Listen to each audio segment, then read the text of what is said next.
Amados hermanos, en medio del ruido de la historia y de los pregones de las filosofías humanas, hay una voz que no se apaga jamás. La palabra de Dios. Todos los rumores sobre la vida futura son como el rocío ante el sol de la mañana. Solo la Escritura abre el telón de la noche y revela lo que aguarda al ser humano más allá de la tumba. La ciencia puede explorar las entrañas de la Tierra, contar las estrellas, trazar el mapa del genoma, pero no puede cruzar la frontera de la eternidad. ¿Quién nos dice qué sucede después del último aliento? Aquel que vino desde la eternidad, que se hizo hombre, que murió y resucitó, Jesucristo. Él es quien más habló del infierno, no para amedrentar, sino para salvar. Él conoce cuán grave es el pecado. Entiende cuán temible es el juicio eterno y sabe que la única vía de escape es la cruz. Si el infierno no existiera, la cruz sería un rito sin sentido. Pero precisamente porque el infierno es real, el Hijo de Dios derramó su sangre para abrirnos una salida a ti y a mí. En el Evangelio según Mateo, capítulo 10, versículo 28, el Señor nos advierte: no teman a los que matan el cuerpo y no pueden matar el alma. Teman más bien a aquel que puede echar alma y cuerpo en el infierno. Y en el capítulo 13 despliega el final del siglo. La cizaña reunida y arrojada al horno de fuego. Allí será el llanto y el crujir de dientes. Esa palabra es como espada que desgarra toda ilusoria tranquilidad, para que el alma despierte al temor de Dios y regrese a Él. Pero antes de aprender sobre el infierno, debemos mirar al santo. Toda definición del castigo se deforma si no entendemos la naturaleza del juez. La Escritura revela que Dios posee atributos naturales: omnipotencia, omnisciencia y omnipresencia, y atributos morales: santidad, justicia, fidelidad, misericordia y amor. Entre todos ellos, la santidad es el fundamento de su trono. Su justicia es justicia santa. Su misericordia es misericordia santa. Su amor es amor santo. Cuando la luz de su santidad resplandece, el pecado no puede permanecer. Por eso, el juicio no es un arrebato caprichoso, sino la consecuencia necesaria de la santidad al enfrentarse con el mal. Dios nos creó libres para amarle voluntariamente y no como autómatas. Esa libertad ennoblece al ser humano, pero también nos hace responsables ante el justo. Puedes creer o no creer, entrar en la taberna o doblar rodillas en oración, desbordarte o ser sobrio, burlarte de la palabra o temblar y recibirla. Pero no podrás evadir el día en que el Creador juzgará a vivos y muertos. La historia de la salvación traza dos líneas: la misericordia y la justicia. En el diluvio, el Señor ordenó a Noé construir un arca-amor que llama a volver, y al mismo tiempo abrió las ventanas de los cielos, justicia que purifica el mal. Ese mismo Dios advirtió a Sodoma y Gomorra y ejecutó juicio cuando la depravación maduró. Misericordia y justicia no son enemigas. Se besan en la cruz del Hijo. Por eso, no se dejen engañar por el diablo.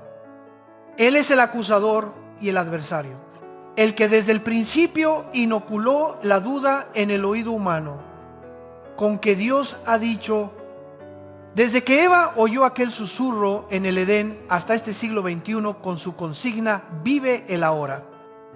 La estrategia no ha cambiado: negar la vida futura o inventar reencarnaciones. o fabricar un purgatorio que adormezca la conciencia. Pero la palabra enseña que el hombre muere una sola vez y después el juicio. Si la vida sería, el pecado lo es también. Y si Dios es santo, el juicio es real. El Antiguo Testamento usa Seol para nombrar la morada de los difuntos. El Nuevo Testamento la llama Hades. Jesucristo, con la autoridad del que viene del cielo, corrió el velo para que atisbáramos su estructura a través del relato del rico y Lázaro en el Evangelio según Lucas, capítulo 16. No es una parábola al azar, pues el Señor menciona a Lázaro por su nombre y narra como quien refiere un hecho. En la tierra, el rico banqueteaba cada día, vestido de púrpura y lino, mientras que a su puerta yacía un pobre cubierto de llagas, ansiando las migas que caían de la mesa. Perros lamían sus heridas, escena que desgarraría el corazón de cualquier madre. Luego ambos murieron. El pobre fue llevado por ángeles al seno de Abraham. El rico, en el Hades, alzó sus ojos en medio del tormento. Aquí, la palabra invierte el orden engañoso del mundo. En lo temporal, la gloria falsa suele deslumbrarnos. Muchos creen que la fama, la belleza, la riqueza y el placer son la dicha suprema. Pero al amanecer de la eternidad, la verdadera bienaventuranza no se mide por el saldo bancario, sino por la actitud ante Dios y el prójimo. El rico no es condenado por ser rico, sino por su falta de misericordia, por un corazón cerrado ante el hermano sufriente que estaba a su puerta. El pobre no es glorificado por ser pobre, sino por haberse confiado a Dios, soportando con esperanza. El fuego del Hades arrancó toda orfebrería de cartón y dejó al descubierto la verdad del corazón. De este relato brotan varias verdades. Primera, tras la muerte, el ser humano permanece consciente. El rico alzó los ojos, es decir, todavía percibe, reconoce, distingue. Segunda, existe una separación infranqueable, un abismo entre el consuelo y el tormento. Nadie pasa de un lado al otro. No te adormezcas con ya habrá tiempo. La puerta de la gracia se cierra cuando termina el aliento. Tercera, el orden de Dios es más justo que todos los tribunales de la tierra. Todo lo que quedó torcido debajo del sol será enderezado a la luz de su presencia. Cuarta, los ángeles están presentes en el instante final. Ningún santo camina solo hacia la eternidad, porque el cortejo del cielo lo conduce a través de los cielos, donde el príncipe de la potestad del aire no puede arrebatar. Sin embargo, el centro es la cruz. Sin la cruz, el infierno sería un destino mudo. Sin el infierno, la cruz sería una historia enternecedora pero vacía. El amor de Dios y su justicia se encuentran en el Hijo. Only, la condena del pecador recayó sobre el Cordero sin mancha. Only, se abrió el cielo para todo el que cree. Quizá digas, Dios es amor. Al final perdonará todo. Sí, Dios es amor y por eso respeta tu libertad. Y es santo y por eso no puede llamar luz a las tinieblas. La cruz es a la vez sentencia sobre el pecado y convite para el pecador. Quien abraza la cruz escapa, quien se burla de ella elige para sí el camino lejos de Dios. El diablo sigue susurrando: esta vida es todo, disfrútala, o si hay otra, reencarnarás y mejorarás, o si haces mal, irás a una forja temporal y saldrás purificado. Pero la palabra enseña: el hombre muere una vez y luego el juicio. La fe viene por el oír, y el oír por la palabra de Dios. Un milagro puede asombrarte unos días, pero solo la palabra viva recrea el corazón. No pongas el destino eterno sobre hipótesis sin revelación. Edifica tu alma sobre la roca que sangró por ti. Y no envidies los destellos efímeros. No toda corona en la tierra es de oro puro. Algunas son de hojalata bruñida, brillan en la fiesta y se oxidan en la noche. Hay quien sueña con ser princesa o príncipe, con luces y aplausos. Mas cuando sube el telón de la eternidad, muchos de abajo estarán arriba y muchos de arriba estarán abajo. No preguntes por qué Dios cruelmente permite el infierno. Pregúntate, ¿por qué nosotros cruelmente rechazamos la invitación del crucificado por aferrarnos a un orgullo quebradizo? Dios no se complace en la muerte del impío. Él se alegra cuando el impío abandona su camino y vive hoy. Si oyes su voz, no endurezcas el corazón. Finalmente, el relato del rico. Y Lázaro señala algo solemne: la memoria permanece. El rico recuerda sus banquetes, el portal donde yacía el pobre, los golpes de su conciencia ahogados por la música. Ese recuerdo deviene látigo interior, no para hundirnos en la vergüenza, sino para despertarnos mientras hay tiempo ante el Santo. Ninguna lágrima de contrición es inútil, ningún acto de misericordia es en vano. La cruz no solo borra la culpa, también renueva el corazón. El que cerró su puerta se vuelve el que la abre. El que vivió para sí se vuelve el que parte el pan para el hermano. Amados hermanos, la realidad del infierno no es un espanto medieval, sino una verdad revelada para librarnos de la perdición. No permitan que razonamientos sedosos adormezcan el alma.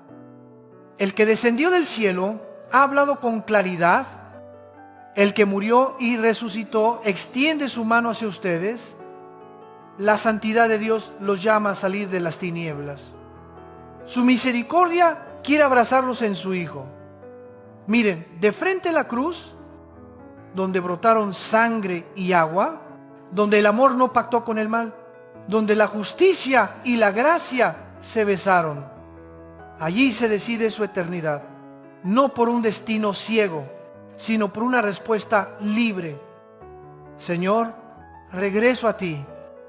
Amados hermanos, cuando el rico en el Hades alzó los ojos, la Escritura nos muestra algo que estremece.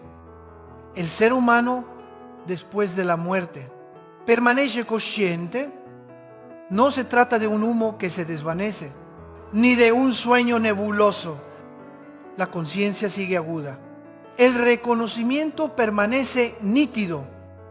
Vio de lejos a Abraham y a Lázaro en el lugar de consuelo. Aquella mirada derriba toda ilusión de que la otra vida sea mera nada. Y si todavía se puede ver, entonces en la otra vida sigue habiendo verdad, responsabilidad y consecuencias morales que el mundo a menudo pretende olvidar. De esa mirada brota el clamor: Padre Abraham, ten misericordia de mí. Envía a Lázaro que moje la punta de su dedo en agua y refresque mi lengua, porque estoy atormentado en esta llama. No pido un vaso de agua, ni una jarra abundante, sino una sola gota en la punta del dedo. Es la imagen de una sed extrema, la carencia radical de gracia que deja al alma en una ansia desesperada. Esa sed no es meramente biológica, es la sed de un corazón que se ha cortado a sí mismo de la fuente de la vida. Porque cuando estaba en la tierra, el rico rehusó el manantial de agua viva. Por eso, en la eternidad, el recuerdo del agua se torna fuego abrasador. No solo ven y tienen sed, también hablan, gritan y suplican. Ese clamor revela una conciencia que por fin despierta, pero es un despertar tardío. El rico llama padre a Abraham, es decir, sabía, había oído, no, era totalmente ignorante. Conocía la historia de los patriarcas, había escuchado las promesas, pasó muchas veces por la puerta donde yacía Lázaro y sin duda vio, supo, tuvo oportunidades, pero las oportunidades quedaron sepultadas bajo la música de los banquetes, tras el velo del orgullo y de las ocupaciones. Aquí la Escritura nos da un retrato que hiere. La súplica resuena en medio del horno, pero ya no hay posibilidad de reversa, porque el tiempo de la gracia se cerró con el último aliento. Entonces llega la palabra de Abraham. Y yo, recuerda, esa palabra es como un espejo incorruptible que obliga al alma a mirarse. La memoria no se borra, no se comprime, no se apaga. Brilla como antorcha en la noche eterna y se convierte en instrumento de un juicio interior. Recuerda los banquetes, la puerta, el rostro del pobre, la dureza de su propio corazón, las veces que oyó la palabra, las oraciones de la madre, de la esposa, del esposo, las lágrimas que despreció. Esa memoria es como un segundo fuego que quema más hondo que la llama exterior. Si en esta vida intentaste olvidar a la conciencia, en la otra, la conciencia recordará por ti. Por eso el hoy es un don inestimable. Aún hay tiempo para que la memoria futura se convierta en recuerdo de misericordia y no en evidencia de dureza. Abraham añade acerca de un gran abismo, fijado entre ambos lugares, de modo que desde aquí no pasan allá, ni de allá vienen acá. La revelación traza así la frontera moral del universo. La gracia tiene un kairos, la oportunidad tiene un umbral. Cuando el alma lo cruza con un corazón que rehúsa, el abismo queda sellado. Por eso, cada decisión pequeña del presente, una palabra de desprecio, una mirada de compasión, una mano que se abre, unas rodillas que se doblan, va grabando el mapa de la eternidad. No llegamos por casualidad al más allá, avanzamos hacia él por el camino que elegimos cada día. En medio del grito personal, estalla un dolor. Te ruego que envíes a Lázaro a la casa de mi padre, porque tengo 5 hermanos, para que no vengan también a este lugar de tormento. Es la angustia de quien, demasiado tarde, cree que el infierno es real. Paradoxalmente, en vida podían burlarse, ironizar, ridiculizar, pero en el umbral de la realidad última se vuelven misioneros, desesperados, deseando que alguien regrese de entre los muertos para advertir a los suyos. Sin embargo, Abraham responde: tienen a Moisés y a los profetas, que los oigan. Así, la salvación no llega por portentos llamativos, ni por exhibiciones de poder, ni por emociones fugaces. Llega cuando el oído se abre a la palabra y el corazón humilde acoge la verdad. Alguien insiste: Si un muerto resucitado les hablara, se arrepentirían. Pero la palabra afirma: si no oyen a Moisés y a los profetas, tampoco se persuadirán, aunque alguno se levantare de entre los muertos. He aquí la clave para una generación ávida de estímulos, pero débil en perseverancia. Los milagros pueden embriagar por un tiempo, pero solo la palabra viva regenera la naturaleza. La fe no brota del frenesí de los ojos. La fe nace cuando el alma se rinde ante la autoridad de la revelación. Llegados aquí, alguien pregunta: ¿dónde está el infierno? ¿Por qué la Biblia alude tantas veces al corazón de la tierra, al centro de la tierra? En la historia de la revelación, el Seol se percibe como el ámbito de los difuntos, abajo, frente al arriba, de la morada celeste. En el lenguaje simbólico de la Escritura, descender es apartarse de la fuente de la luz, y ascender es acercarse al Altísimo. Relatos antiguos narran la tierra abriéndose para tragar a los rebeldes como signo de juicio, expresando una verdad moral profunda mediante imágenes. El que se separa de Dios cae en tinieblas. El que se ampara en Él es elevado hacia la luz. Desde esta perspectiva, la muerte de Cristo, su descenso al lugar de los muertos y su victoria al llevar cautiva la cautividad son el centro teológico. Él abrió el lugar de consuelo, condujo a los santos a la patria celeste y, desde entonces, todo el que duerme en gracia, al partir ausente del cuerpo, está presente con el Señor. Pero el drama humano no termina en el Seol Hades. La revelación bosqueja aún un itinerario escatológico. Llegará el día en que se abrirán los sepulcros. Los que hicieron lo bueno resucitarán para vida. Los que hicieron lo malo resucitarán para condenación. Habrá un reinado que los profetas describen con el lenguaje de 1000 años, imagen de un orden renovado bajo el gobierno de Cristo. Y después, el gran juicio ante el trono blanco, cuando se abrirán los libros y cada obra será sopesada. Finalmente, el lago de fuego, la segunda muerte, símbolo último del estado de separación absoluta de Dios, la frontera de las tinieblas, donde no caía ni una gota de gracia. Entonces alguien objeta: ¿no es excesivo un castigo eterno? Hermanos, miren lo que la cruz revela. La cruz muestra que el peso del pecado no se mide por la sensación subjetiva del hombre, sino por la dignidad del ofendido, el Santo Infinito. Si el pecado fuese cosa leve, ¿por qué habría de derramarse la sangre del Hijo de Dios? Si el pecado se disipara con el tiempo, ¿por qué era necesario un sacrificio perfecto en la historia? El amor de Dios no es indulgencia barata. Es amor que pagó el precio y abrió un camino de salvación justo.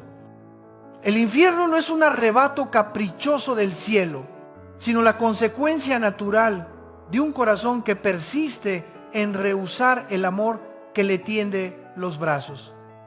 Un rechazo prolongado hasta lo infinito, cuyo resultado, por coherencia, lleva la marca de la eternidad. Otros dirán: al final el alma se aniquila y deja de sentir. Pero la revelación describe: uno tiene reposo día y noche. Allí será el llanto y el crujir de dientes. Hay conciencia de pérdida, percepción de un vacío interminable. No es que Dios se complazca en castigar jamás, es que Dios respeta la elección humana. Quien odia la luz, quien detesta la santidad, quien rehúsa la misericordia no puede ver el cielo como dicha, porque el cielo es la plenitud de aquello que ha odiado. Así, el infierno es quedarse con lo elegido, lejos de Dios. Ese es el verdadero espanto. Ante esta verdad, la palabra llama a entrar en el hoy de la salvación. El tiempo aceptable no está en nuestra agenda, sino en la voz del Espíritu. Con cada día que pasa, el corazón se endurece. La oportunidad no permanece siempre a la puerta. Por eso, cuando oigas el llamado, no lo postergues. Deja que tus pies salgan de la altura del orgullo y avancen hacia la cruz, donde la deuda fue pagada, donde brotaron sangre y agua para lavar la conciencia. Deja que la palabra te penetre. No exijas milagros para seguir demorando. El mayor milagro es que un corazón de piedra se vuelva corazón de carne. Y ese milagro sucede cuando la palabra y el Espíritu obran juntos en el que cree. Algunos dirán, necesito una prueba contundente, pero aun si alguien regresara de entre los muertos, si el corazón ama las tinieblas, la mente buscará nuevas excusas para rechazar. En cambio, cuando el corazón se abre a la verdad, una sola frase sencilla de la Escritura basta para levantar una vida entera. La fe no es enemiga de la razón. La fe la lleva a su plenitud al situarla bajo la luz de la revelación. Y cuando nace esa fe, no solo cambian las ideas, cambia el rumbo. La mano aprende a partir el pan para el pobre a la puerta. La lengua aprende a aliviar la sed del hermano.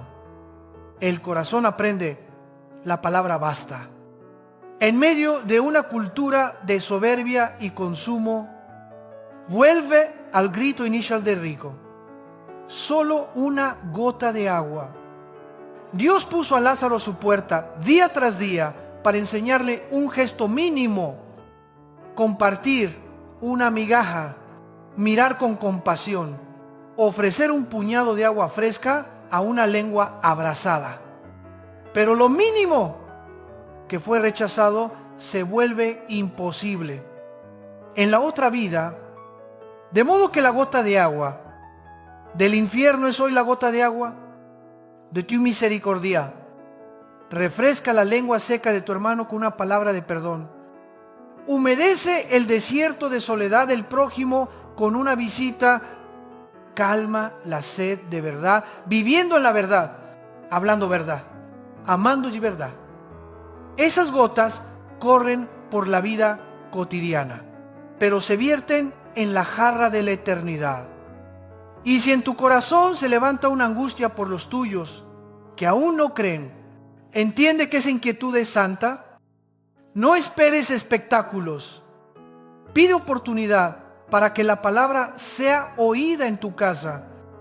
Sé la carta de Dios para tu familia. Suave pero firme, fiel y paciente, sin estridencias y sin ceder.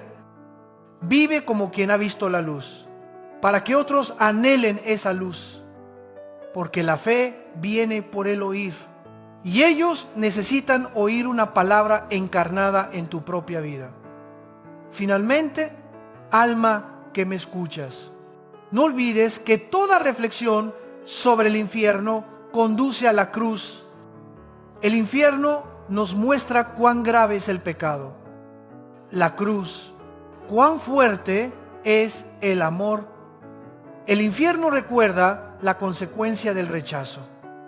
La cruz abre el camino del regreso. El abismo es real, pero la cruz ha tendido un puente. La pregunta ya no es, ¿existe el infierno?, sino abrazas al crucificado. Mientras puedas oír, oye. Mientras puedas elegir, elige. No pidas solo una gota de agua para el mañana. Recibe ahora el río de agua de vida, del que brota la fuente eterna.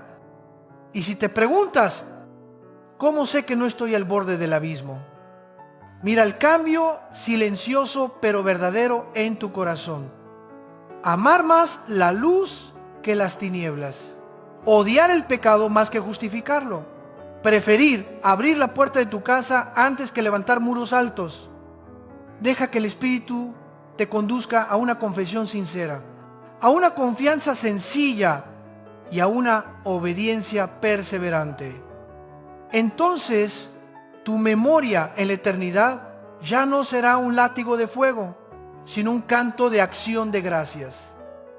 Recordarás el día en que oíste la palabra, lloraste, regresaste y hallaste agua fresca para tu alma. El Evangelio no comienza con una sentencia, sino con un corazón. Tanto amó Dios al mundo que dio a su Hijo unigénito. Ese amor no es un eslogan nebuloso ni un consuelo barato. Es un amor que entró en la historia, que asumió carne, que cargó la cruz y derramó sangre para rescatar tu alma y la mía del infierno. Si el juicio severo muestra cuán pesado es el pecado, la cruz muestra cuán poderoso es el amor. Por eso, la invitación de hoy no es una amenaza, sino los brazos abiertos del crucificado que te dicen: no tienes que ir al infierno, puedes volver a casa. Alguien dirá: soy terrible, no puedo cambiar, he hecho lo imperdonable. Escucho una historia. Un joven de 30 y tantos en una prisión se puso de pie, temblando. Pastor, usted no sabe quién soy, he matado. La sala quedó en silencio, pero la Biblia habla de ladrón en el Gólgota, un hombre violento, con pecados acumulados, que en el último instante se volvió y dijo: Señor, acuérdate de mí cuando vengas en tu reino. Y Jesús respondió: hoy estarás conmigo en el paraíso. Quien dijo esas palabras es el mismo que descendió al lugar de los muertos. Rompió las cadenas de las tinieblas y condujo a los que creen al lugar de consuelo. Si la gracia alcanzó al ladrón al final de su vida, también puede alcanzarte a ti ahora mismo. Tal vez digas: pero pertenezco a tal ambiente, he caído en aquello, aborté, viví en mentira, traicioné. La Escritura no maquilla el pecado, lo desenmascara para poder sanarlo. La sangre de Jesús no es para los bastante buenos, porque bastante bueno nunca basta ante el santo, sino para quienes reconocen que necesitan perdón.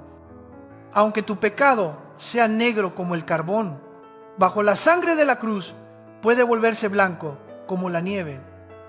Lo que Dios exige no es que te reformes para luego venir, sino que vengas tal como estás, quebrantado, humilde, dispuesto a que Él te transforme. Un condenado a muerte en Inglaterra, camino al cadalso, preguntó al clérigo que iba detrás: ¿de veras cree usted en el infierno? Lo creo, respondió. El reo dijo entonces: si yo creyera en el infierno, aunque todo este país estuviera cubierto de vidrios rotos, me arrastraría de rodillas de puerta en puerta, rogando a la gente que se arrepienta para escapar de ese lugar. Esas palabras arden como fuego. Hermanos, si el infierno es real y el Salvador lo enseñó, la indiferencia es lo más ilógico. No existe neutralidad entre la luz y las tinieblas. Nuestro silencio ante el llamado a volver, en realidad, ya es una respuesta de rechazo. La Biblia habla claro. La paga del pecado es muerte, pero el don de Dios es vida eterna en Cristo Jesús. No se trata de un trueque. Tú ofreces algo de moralidad y recibes cielo. Es un don. un regalo inmerecido que, sin embargo, se te da. Lo único que debes hacer es extender la mano en arrepentimiento y fe. Ese don no es solo un pasaporte al cielo, sino una vida nueva desde ahora, mente renovada, corazón enternecido, voluntad liberada de las cadenas del pecado. Entonces, ¿cuál es el camino de respuesta del alma? Muy sencillo y muy decisivo. Primero, arrepentirse. No es sentirse incómodo por haber sido descubierto. Es ver el pecado como Dios lo ve. Dar media vuelta y romper con el viejo estilo de vida. Mentira, violencia, inmoralidad, idolatría, soberbia, dureza. Ese es el primer paso. Segundo, creer que Dios envió a su Hijo al mundo, no para condenarlo, sino para salvarlo. Creer que su sangre es suficiente para lavar tu culpa. Creer que resucitó de verdad, que vive y que tiene poder para salvar. Tercero, recibir, no solo saber acerca de Cristo, sino invitarlo a ser el Señor de tu vida. Cederle el gobierno, abrir la puerta del corazón, pedirle que reine. Algunos dicen, déjeme pensarlo. Tienes derecho a pensar, pero no caigas en la trampa del aplazamiento. La Escritura enseña, cada día que pasa en rechazo, el corazón se endurece más. No sabemos si tendremos otra noche para pensarlo. Si hoy el Espíritu te toca, entonces hoy es el tiempo aceptable. No apuestes tu alma a un mañana, que nadie garantiza. Sé que aquí hay corazones en batalla. Dentro de ti suenan dos voces. La del Espíritu Santo que te invita a ponerte en pie y la del miedo. La vergüenza, el orgullo que te empuja a quedarte sentado. Recuerda, Jesús no se avergonzó de cargar la cruz por ti en plena vía pública de Jerusalén. ¿Por qué habrías tú de avergonzarte de dar un paso hacia Él? No mires a los demás. Tu alma no pertenece a la opinión ajena. Escucha la invitación del Señor. Venid a mí todos los trabajados y cargados, y os haré descansar. Muchos hemos probado la guerra interior, un cansancio sin nombre, una sed que nada sacia, un hueco que sigue abierto en medio del brillo. Has pasado por fiestas y sigues solo, por relaciones y sigues reseco, por noches largas y sigues frío. El Evangelio no niega esas sombras. Pone una fuente en el desierto. El que tiene sed, venga a mí y beba. La salvación no te convierte en superhéroe, te hace hijo del Padre Celestial. Desde ahí, la vida empieza de nuevo, con propósito, con fuerza, con una comunidad de fe que te sostiene. No te engañes, venir a Cristo no significa ausencia de proezas. Significa algo seguro desde ahora. No caminarás solo. Dios te da su Espíritu para consolar, enseñar y corregir. Te coloca en la familia de la iglesia para crecer, ser animado y ser enviado. Si quieres ir rápido, ve solo. Si quieres llegar lejos, ve acompañado. La senda de la santidad es un camino largo. Tú necesitas a los hermanos y los hermanos te necesitan a ti. Alguien pregunta, si decido ahora, ¿qué sucede en lo invisible? Lo más asombroso. Tu nombre es escrito en el libro de la vida. Dios no solo cuenta las estrellas, escribe tu nombre. Desde ese instante, la autoridad de las tinieblas se quiebra sobre tu alma, la condena eterna deja de ser tu destino. Y en tu hora final, los ángeles te recibirán como recibieron a Lázaro. Ya no temerás la muerte como quien no tiene esperanza. Aprenderás a vivir cada día como quien tiene una esperanza.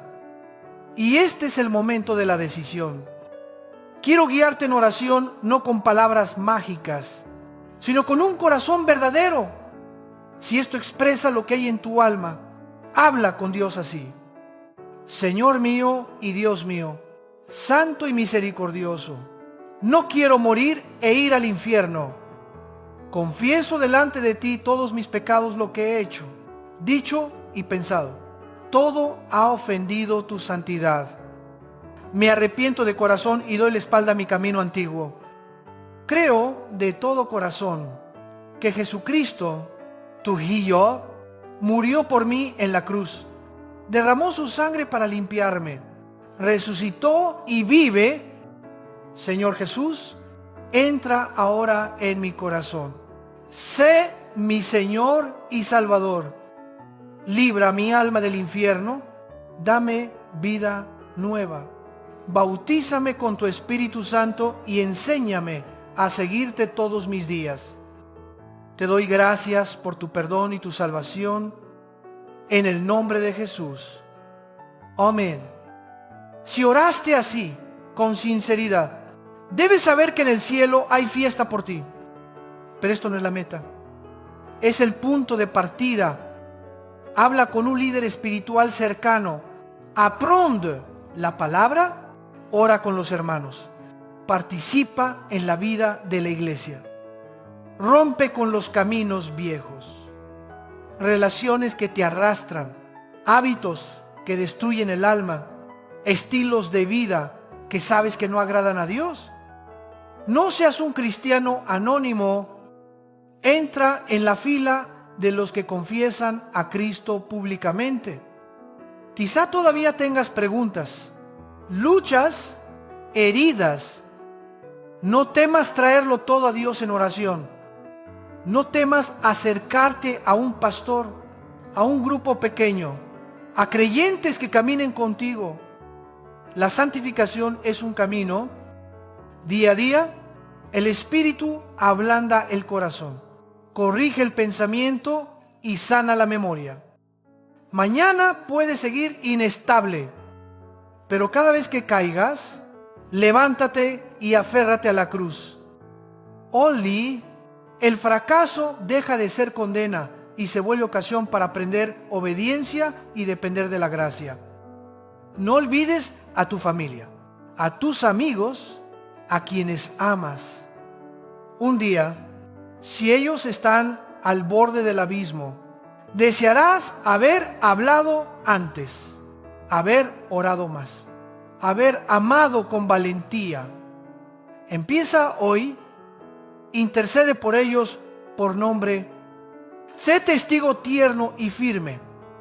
Invítalos a oír la palabra, a congregarse. Responde sus dudas con humildad y esperanza. La fe viene por el oír, y quizá Dios quiera que oigan primero su palabra a través de tu vida. Hermanos, el infierno es real, pero el Evangelio lo es aún más. Porque el Evangelio es Dios actuando. Actuó en la historia, en el Calvario. Actúa en el presente, en tu corazón. Actuará en el futuro, cuando vuelva en gloria. Las señales de la época nos llaman a velar. El engaño se multiplica, la moral se erosiona, la violencia crece y las ideologías pretenden ocupar el trono de Dios. Pero también es tiempo de gracia. El Espíritu sopla, la iglesia es purificada y personas que parecían lejos vuelven. ¿De qué lado quieres estar? No te quedes al margen. Ponte del lado del Cordero. Antes de terminar, quiero orar por quienes han decidido y por quienes aún dudan. Pon tu mano sobre tu corazón, un gesto sencillo, y oremos. Padre Santo, te damos gracias por tu amor incansable. Rogamos por quienes hoy abrieron su corazón a Jesucristo. Guárdalos de la tentación. Colócalos en una comunidad de amor. Llénalos con tu espíritu. Concédeles el gozo perdurable de la salvación. Oramos también por las almas vacilantes. Rompe las cadenas del miedo. Quiebra la mentira. Abre sus ojos para ver la gloria de la cruz.